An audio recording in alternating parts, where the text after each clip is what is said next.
How to stop living on autopilot and make life more exciting. If you're not living on the edge, you're taking up too much space. Stephen Hunt. Isn't it funny how metaphors for life exist in all of our everyday experiences?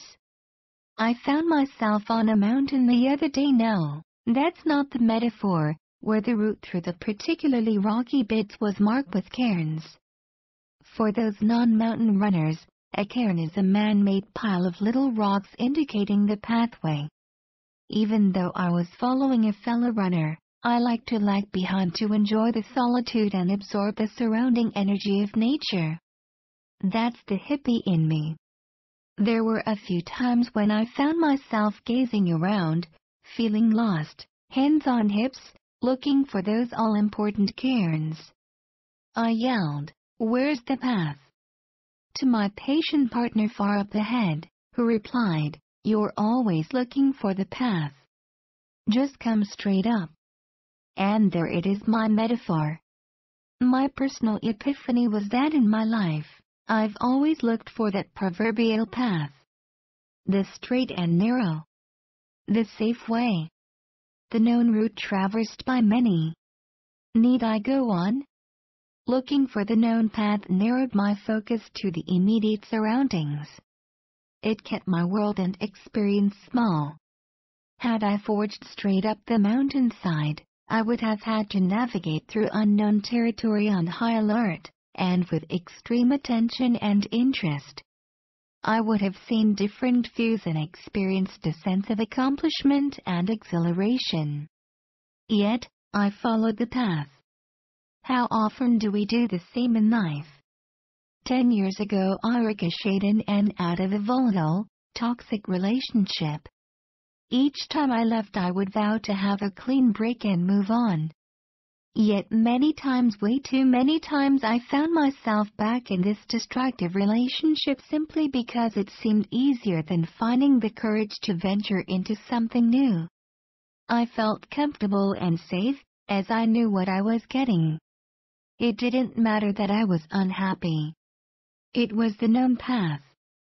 We can get from A to B on the known, safe, predictable route, or we can explore a new route and open ourselves to new experiences, adventure, and opportunities. So where do we start? Acknowledge the mundane. Become aware of your daily routines and how they make you feel. Start noticing those things you do on automatic pilot, things as simple as your grooming routines. Do you brush your teeth the same way every day? How about what you have for breakfast and lunch? Do you make the same thing because it's easier and quicker? And what do you feel when you're doing these things? I'm guessing very little. Identify the new possibilities. Look at ways to do things differently, yet achieve the same or better results. Ever tried brushing your teeth with the other hand? Trust me, it's more of a challenge than you think. And it'll make you laugh. How about a completely new flavor of coffee? Or tea? Or step it up, try yoga in the park instead of the monotony of the gym. A spontaneous road trip somewhere new instead of yet another weekend of Netflix. The options are endless. Let your imagination lead, plot a new course for excitement. Decide how you're going to forge new paths into your current everyday existence.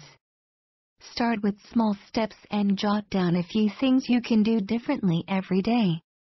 Take a different route to work or try a completely new recipe for dinner. Try soy milk. Or almond milk. You get the picture. Again, observe your feelings as you try new things. Any intrigue?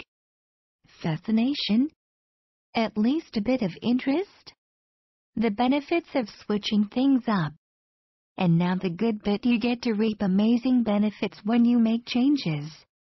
It encourages mindfulness.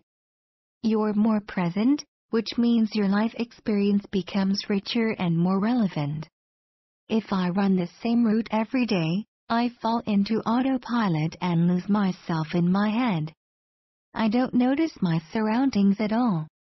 In today's chaotic existence, it's not unusual to spend most of our conscious day either looping helplessly in thoughts of the past or fretting aimlessly in thoughts about the future.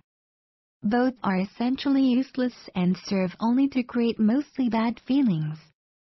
Being present is calm, interesting, and open. It fosters a sense of accomplishment. Can you imagine that sense of exhilaration inspired by something new and exciting? Go on, think of the last time you felt exhilarated by achieving a new goal. Can you? I remember when I completed my first ultra trail run.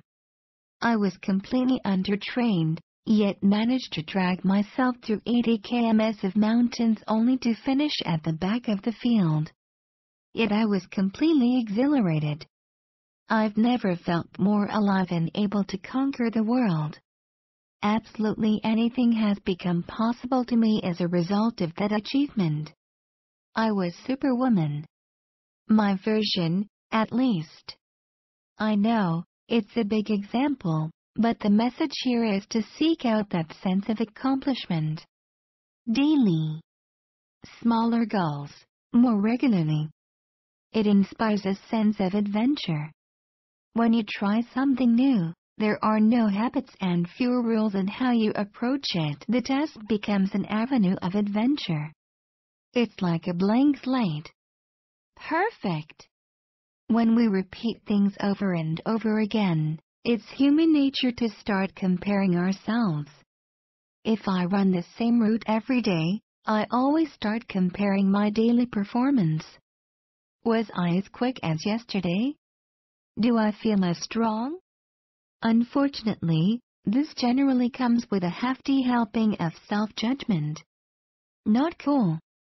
If I'm slower, I feel despondent. Down. Flat. Who needs that? Really? Varying my routes and leaving my watch at home leave me interested and open. Far better. Leaping into the unknown can be scary, but it can also be exciting. Which leads right to the next point. We get to overcome our fears. Most of us follow the same path because they're safe. By diverting ourselves into the unknown, we're facing our fears and challenging ourselves to be more courageous. I once entered a trail running event that scoured 3 peaks of a glorious mountain at night. That in itself is a challenge, but add awful weather, gale force wind and horizontal rain to the mix, and it becomes almost ridiculous. Yet I sucked it up and forged forward. 6 exhilarating hours of being battered by the elements. Did I mention it was dark? With all my senses on extreme high alert, was nothing less than exhausting. But I cannot begin to describe the multitude of feelings I felt when I finished. Stimulated, rejuvenated, accomplished, simply brilliant. And if I can do that, what is there that I can't do? Who's afraid of the dark now? Our world expands. We know there's no growth without expansion. When we look for new options, we have no choice but to grow. To say that my little adventures into the mountains have had a domino effect on the rest of my life would be an understatement. Over the last 5 years, I've made more changes and taken more risks than I would ever have imagined. Some worked out fantastically and some were more challenging, yet each time I've stepped onto a new path, my world has expanded. Literally and figuratively. I've changed careers, relationships, and cities. In that order. It was scary, risky, and some would say stupid. Yet I feel great. And that's just the beginning.